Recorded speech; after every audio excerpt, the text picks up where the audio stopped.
Hi, friends. Welcome back to another episode of Elevate with Erica. You know what, you guys? I have had sort of a creative block lately. I'm waking up just not feeling like my positive self. My mind is having a harder time finding the positive, and it's just taking a lot more work on my part, a lot more mindset work, a lot more intentional action. Not that there isn't so much to be grateful for in my life, and not that there is anything wrong with feeling the way that I am, because this is part of the human experience.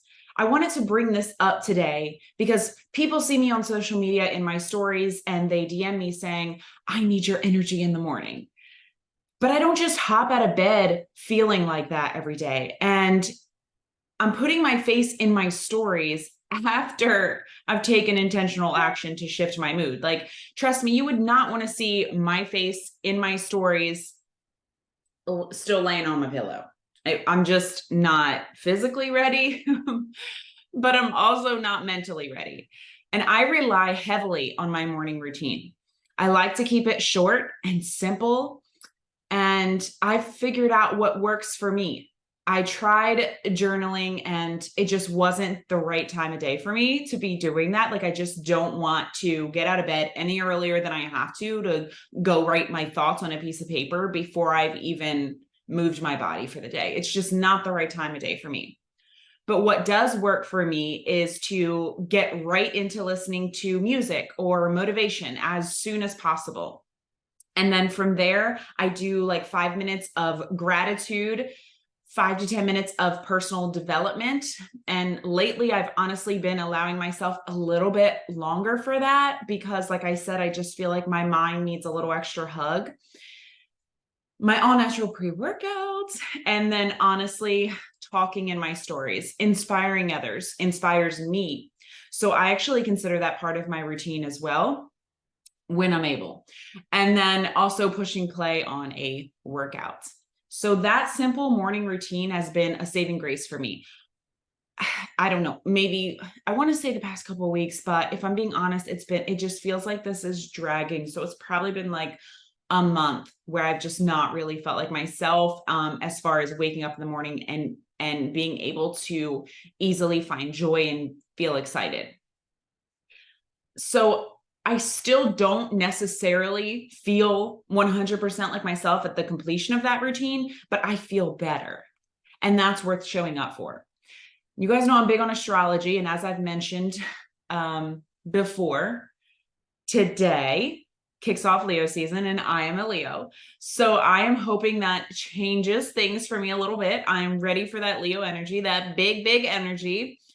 And, after sitting in quiet, drinking coffee this morning and just brainstorming what I wanted to share with you guys today, I had a moment where I was like, Erica, what is this block you're feeling? Because it's Saturday. This episode publishes on Monday. I never used to wait this long to start recording and editing and getting it done. I love what I do. I love doing this podcast. And I'm like, what is the problem? I almost feel like I've just gotten in this rut where I'm just numb and I'm overthinking things. And I was like, girl, you just had an amazing weekend with friends that you must share about. And see, that's what's weird about this stage that I'm in right now, is that wouldn't have taken a quiet coffee perspective moment in the past. I would have recorded that episode as soon as I got back, excited to share it with you guys. So look, I am going to share an eventful, things didn't go as planned kind of weekend story with you. But first, I really just wanted to start this episode by saying, if you haven't been feeling like yourself lately, or maybe for quite some time, first of all, it's okay. We are not humans. We are humans. We are not robots. And I think I shared a quote in my thread. You guys, I'm on Threads now. Yes. I shared a thread the other day. Is that what we're calling it? I don't know. Gosh, I feel old. An up means nothing without a down. And that's really where I feel like I'm at in my life right now. And remembering that downs aren't bad. I've been showing myself more grace in this space. And I'm still showing up for my self-care routines that I know my body needs, especially during times like this. And I've just been taking more time to look in. Lots of self-talk. I look like a crazy person, giving myself pep talks all day, maybe, but you know what? You got to be your biggest cheerleader, friend. So keep fighting for your joy, for your life, for the energy you want to bring to the world. Big, big hugs from me to you. We're all on this crazy ride together. And speaking of crazy, let me tell you about this past weekend, an adults only camping weekend. We don't get many of those, honestly. And for this one, something even more unusual happened. We had our friends Brooks and Carrie stay in our camper. Bless their hearts for sleeping in those kids' bunks. But first, on Friday night, we went to a Chris Stapleton concert in Virginia Beach and stayed at a hotel there. Got up early Saturday morning and hit a campground on the way home for the following 2 nights, leaving Monday. So Sunday was really our only full day at the campground. But Saturday, boy, am I grateful that we made the most of that day, because we had no idea what was coming for Sunday. So despite our travel Saturday morning from Virginia Beach to the campground, as soon as we got there, we made lunch, we packed a cooler with some drinks, and we headed to the pool. You guys, a kid-free moment at a pool there's just something to be said for that. It's nice. We also did some dancing that night, as there was a DJ at the campground's pavilion. It was a good night. We knew that there were some storms anticipated for the next day, but it's summer on the East Coast of Maryland. That's normal. Lots of times they don't make it over the Chesapeake Bay, and we never get them, or at least the bay will break them up and they become more sporadic. Well, we woke up Saturday morning to rain. It was supposed to end around 9:15. Then it was supposed to end around 9:30. Then 9:45. And yes, we were watching it that closely. Like, we're all watching, just announcing it to one another. And it eventually did stop. I think it was around 11. I don't know. It was close to lunch. It was long enough for us to grill out our lunch. And more chances again around 1 p.m. And so we planned to hit up a local restaurant with my dad and stepmom, who were also camping there. We were just going to go kill some time while it was raining, because the forecast called for sunshine at 4 o'clock. So it was going to be another good night. Well, it was a good night, all right, but not quite in the way we imagined. So we went inside to eat our lunch, and when we came back out of the camper, we're eating our lunch in the camper. When we came back out of the camper, oh boy, our friends had already exited the camper and were in front of us. My husband was still actually in the camper, and he was going to be coming out behind me, the last one out. So I walk out behind my friend Carrie, and I can see as she gets closer to the vehicle that we're going to drive to the restaurant, she's got flip-flops on, mind you, and her entire foot is underwater, y'all. And she's walking closer and closer to the vehicle, and I'm watching her feet, and now her entire ankle is underwater. And I turned back around and thought, you know what? I bought those damn expensive hunter rain boots for Europe. Why am I doing this in flip-flops? So I went in the camper, put on my hunter boots, and I said, babe, because he's still in the camper at this point, he hasn't seen what the outdoors holds for us. I said, you might want to grab your boots too, because he had bought some for Europe as well. Lots of rain was predicted for Europe during our 9 days there today. By the way, I think it was like every day except for one. So he's like, really? No. You think? I said, the water is up to Carrie's ankle. So he peeks out the camper door, and it's pouring at this point. It's not raining or drizzling, sprinkling. No, it is dropping buckets. Okay. And so he sees the flooding building, and well, he puts his boots on, right? So by the time I got to where the car door was to get in, I was regretting the decision to buy the ankle hunter boots and not the tall calf ones, because yes, it was over my boots now. So now I'm walking in wet socks on wet soles. Probably should have just worn my flip-flops, right? So we leave and we head to the restaurant outside of the campground. There wasn't much ponding on the roads. It's about a 5-mile drive there. Not any more ponding than what normal rain would cause. So we run into the restaurant where my dad has been since before the flooding started, because they were going to eat lunch there. So when he left, it was just normal rain, normal wet ground. The crazy had not unleashed, y'all. So we run into the bar just looking like wet donks. And you had to laugh at this point. And I'm pretty sure my dad and my stepmom did laugh as soon as they saw us. And I said to them, I said, you're going back to quite a surprise. And I explained how bad it was when we left and how bad it was going to get before we got back. And my husband, and look, you guys, I'm very optimistic, but I'm also a realist. My husband is like an occasional optimist. When he really wants to believe something is going to happen, he just says that it's so. You know what I mean? I don't know how else to describe it. But on the other hand, he's also generally the one outside of this occasion that is the first to say, it's going to storm every freaking day for the next 10 days. And I have to be like, babe, it's summer. Storms pop up. Also, that weather is a week from now. Let's just watch it and see how it changes. Okay. Let's just worry about tomorrow. Or like this week when he said, so you're going to be 38 years old in a couple weeks. And I'm like, yep. And he says, only 2 more years till you're 40. And that's when I just say expletives in my head and I shut him out. So you see, he is occasionally optimistic.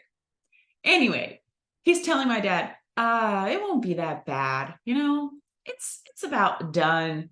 It's just up to our ankles. It'll like drain or run off or whatever rain does. I think we'll be fine tonight. It's going to clear up. And my stepmom looks over at me for reassurance. And I just gave a look like, okay, just wait till we get back. So there's 6 of us in this restaurant, me and my husband, my dad and my stepmom, and our friends Brooks and Carrie. And it's like a hole in the wall place, but we're laughing, we're playing music on this jukebox thing, making plans for what we're going to do when we get back to the campground. So we start to head back. Well, already the roads are totally different than they were on the way there. I'm talking that there are points when I wasn't sure if we should drive through water. But hey, I try not to be a backseat driver because I know that doesn't help and it's also really annoying. So we make it back safe to the campground. We make it back to the reality that our sites are flooded. I'm not talking about when I left flooded. I'm talking about now they flooded. I'm talking it's up to our calves now, and our chairs are floating. Things had floated away because my husband left things out on the ground, not thinking that this was going to happen, of course. So he lost a couple parts for the camper because of this that we will just have to replace, but they were minor things. So I'm curious up to this point, what you all would have done in this moment, because I would love to hear feedback. And I so wish that we were really sitting across from each other, having a spicy margarita like I always pretend that we are. So as we're kind of straightening up the campground, and I'm like, I wasn't really, if I'm being totally honest, I wasn't doing a lot of straightening up. I was more, taking video, which they'll all thank me later because it's nice to have these memories, So we're just laughing at the situation. My husband is kind of the more quiet one in this moment. He takes very, very good care of his belongings. And this was something out of his control that wreaked havoc through our entire camping setup. I told our friends while in the camper with them and my husband was outside fiddling, I said, you know what? I am so happy that you guys are here because he would be freaking out otherwise. But having them there added just it is what it is vibe and humor at a much needed time in an uncontrollable, less than desirable experience. It was good for me and it was good for my husband. And that's what I wanted to share with you this episode. What kind of people are you choosing to spend time with?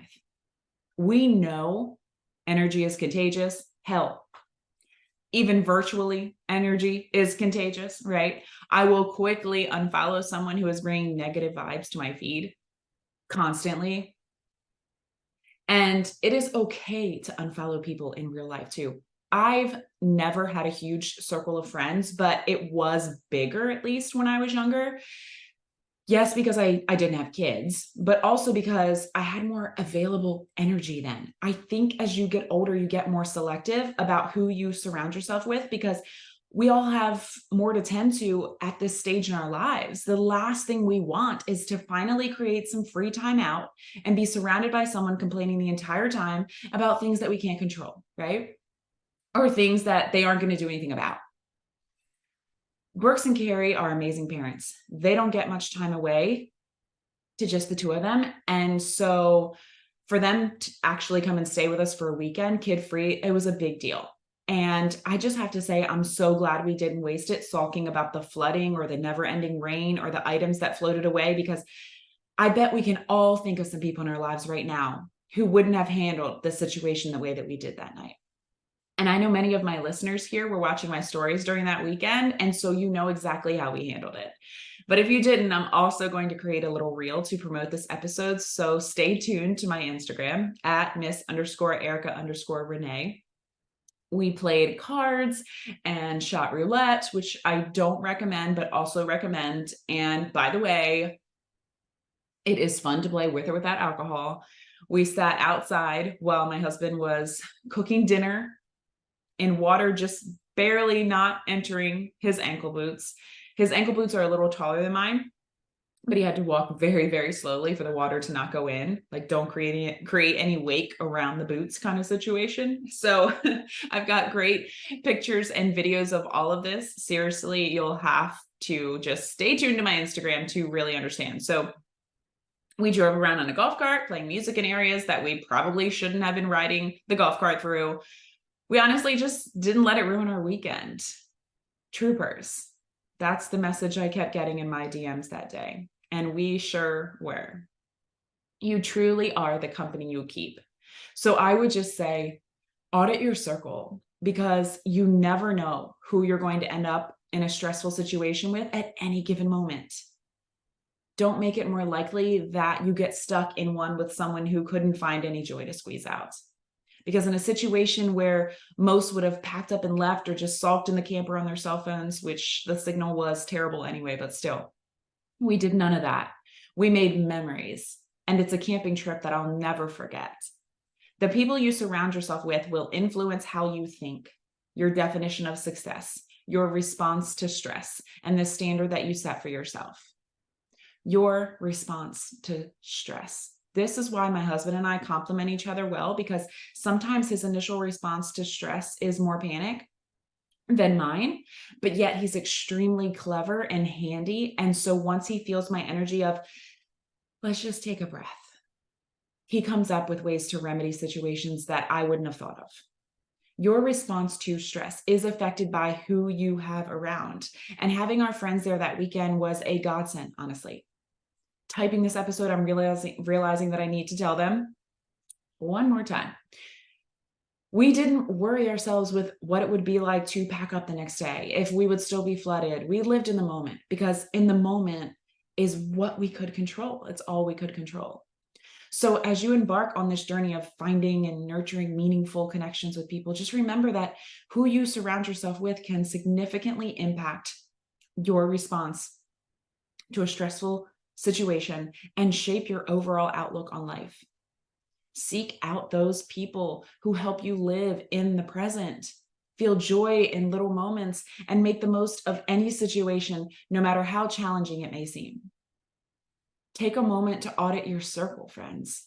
Quality matters more than quantity. You need friends who would stand by your side through thick and thin, the ones who would gladly walk through floodwaters just to grill out in the rain with you.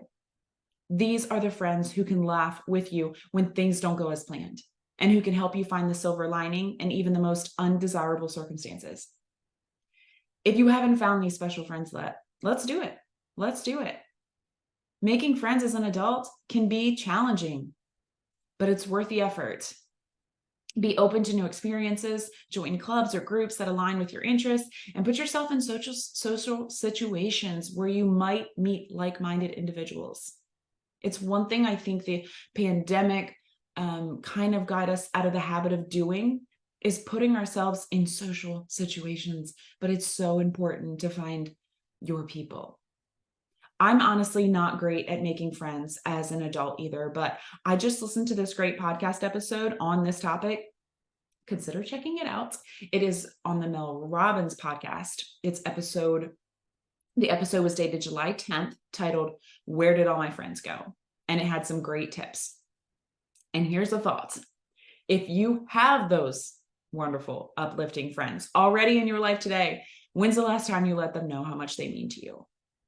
Share this episode with them or share it on social and tag them and tell them, you are my dancing with water in my rain boots person. Expressing gratitude and appreciation for their presence in your life is so important. And ultimately, surround yourself with those who uplift you, inspire you, and bring out the best in you. Your journey through life will become more enjoyable, and you'll find that facing stress and challenges becomes a little easier when you have the right people by your side. So go out there, find those amazing friends, and create a fulfilling and supportive circle around you that enriches your life in every way. We head out for camping again the first weekend in August. And honestly, I am hoping for a dry one. But if it isn't, I know that the weather doesn't determine a good or bad camping trip anymore. We do. Until next episode, friends.